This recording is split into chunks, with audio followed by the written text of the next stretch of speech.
Welcome back to the smoke-filled arenas, to the scent of liniment and blood, to a world where the lights glare hot, the canvas creaks under fury, and the magazines were scripture. This is Inside Wrestling, May 1986. Not just a publication, but a time machine bound in newsprint, a love letter to an era when every hold told a story and every fan believed every word. It's been waiting for you. You can feel it, that hum beneath the ink, that pulse in the paper, the sound of wrestling when it was still dangerous, still personal, still pure. It opens like a crowd roar echoing through concrete. The letter section is the heartbeat, fans writing from every corner of America, each one ready to die on the hill of their favorite hero. One swears that Ric Flair is the last true ladies' man, too perfect for reality and too slick for consequence. Another begs the editors to remember Bob Backlund, a forgotten champion, lost in a world now obsessed with Flash. And somewhere between them, a voice pleads for Jimmy Superfly Snuka, mourning the man like a missing friend. The letters are unfiltered devotion, love, hate, and obsession poured into paragraphs. The real proof that wrestling isn't just watched, it's lived.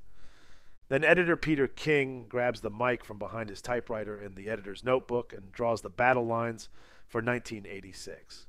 His focus, Magnum T.A. and Nikita Koloff. The Cold War's greatest proxy fight is about to play out in an NWA ring. King writes like he's calling history as it happens, Magnum all heart and heartbreak. The American hero carved from iron and idealism versus Nikita Koloff, the Soviet storm, muscle turned into ideology. He paints it as more than a match. It's a clash of eras, of nations, of philosophies. Strength versus endurance. Hate versus pride. You can almost see the sweat before the first lockup. Then Stu Sachs pulls back the curtain behind the dressing room door. The focus isn't glory, it's grief. Crusher Khrushchev, a broken back, broken spirit, lies trapped between gimmick and identity. An American under Soviet colors, a patriot pretending to be the enemy. The story is quiet, sympathetic, almost painful. There is still hope, Sachs insists, and for a second, you believe him. He writes about the loneliness of being the villain, the ache of wearing someone else's flag. It's wrestling stripped of lights and smoke.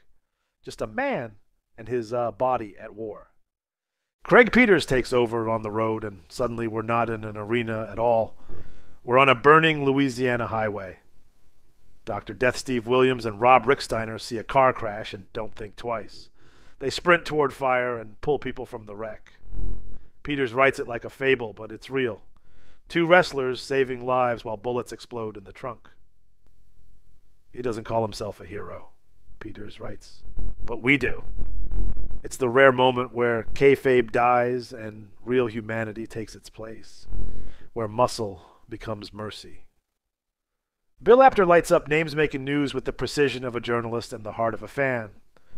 Ronnie Garvin and Steve Regal lose gold in Albuquerque to Scott Hall and Kurt Hennig, the future arriving early. Baron von Raschke betrays the crowd by standing with the Russians. Chris Adams lies blind to Gino Hernandez's tormentor. The Freebirds ignite Texas again.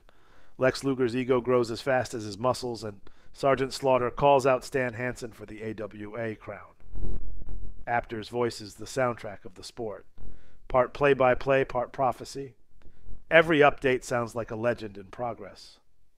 Then comes Eddie Elner's insider, sharp as broken glass and twice as honest. He writes about Madison Square Garden not as a palace, but a mausoleum. A shrine haunted by ghosts. Bruno, Backlund, Sammartino, the ghosts of grit now replaced by superheroes and spotlights. The garden used to make men, Elner writes. Now it sells toys. It's biting, fearless, the column of a man who loves wrestling too much to lie about what it's becoming. The next pages are a whirlwind of news from the wrestling capitals. Texas bleeds with Von Erichs and Freebirds.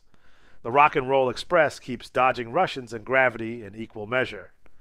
Up north, Kurt Hennig and Scott Hall prove youth isn't a disadvantage. It's a weapon. The territories sprawl like a living map, every corner screaming for recognition. You can almost hear the ring trucks rolling across the highways of America, chasing the next payday and the next pop. Matt Brock's plain speaking hits like a preacher's sermon. He growls about too many smiles, not enough scars. He praises Hansen for hitting like a man, Backlund for surviving with grace, and shakes his head at the young pretty boys who don't know pain from perfume. His words don't just critique, they mourn. Brock writes like a man guarding a dying fire, determined to keep it burning even if it burns him too. The middle pages belong to Jake the Snake Roberts. The capsule profile captures him like a photograph no one can stop staring at. The writer calls him the whisper in a world of shouts.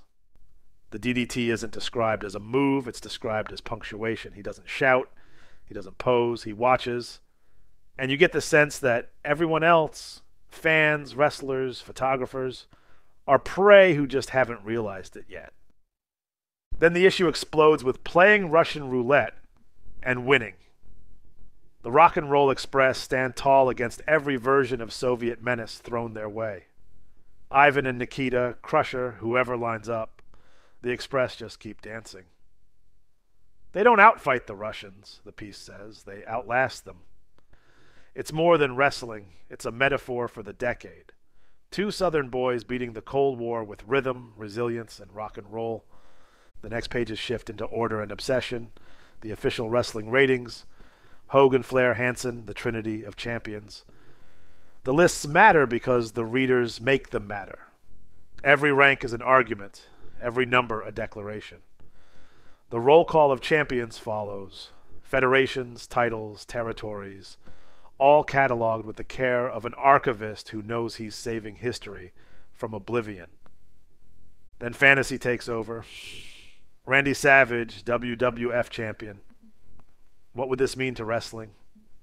The article dares to dream of a future under macho madness, a world where charisma replaces cliché, where the man in the sunglasses runs the empire of Hulkamania.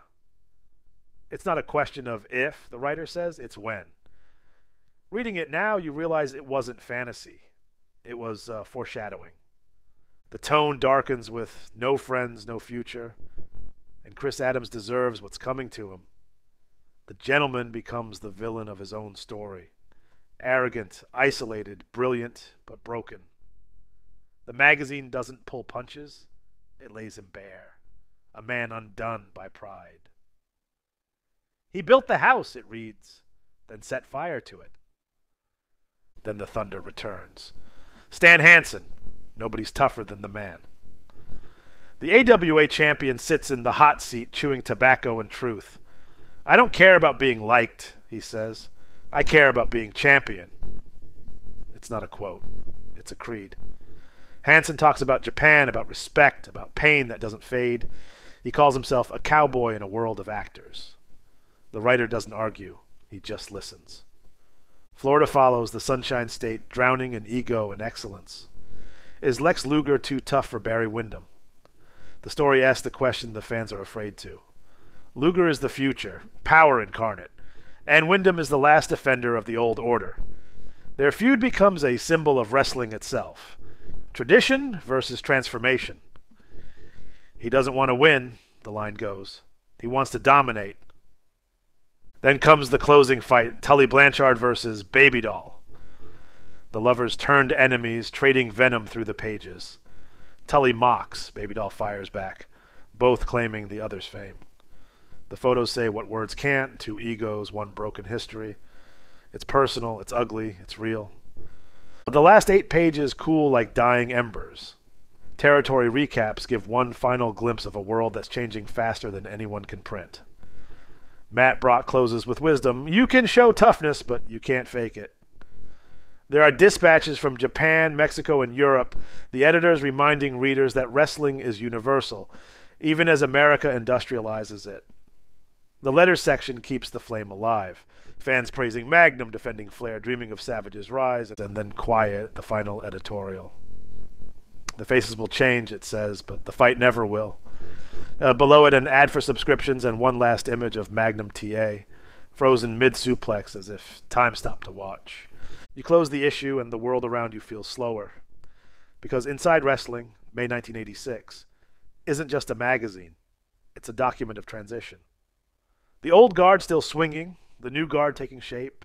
Heroes falling, monsters rising, the sport mutating into entertainment, but still clinging to its soul. This was the magazine that understood both the art and the ache. It didn't just tell you what happened, and it told you why it mattered. And nearly 40 years later, it still does.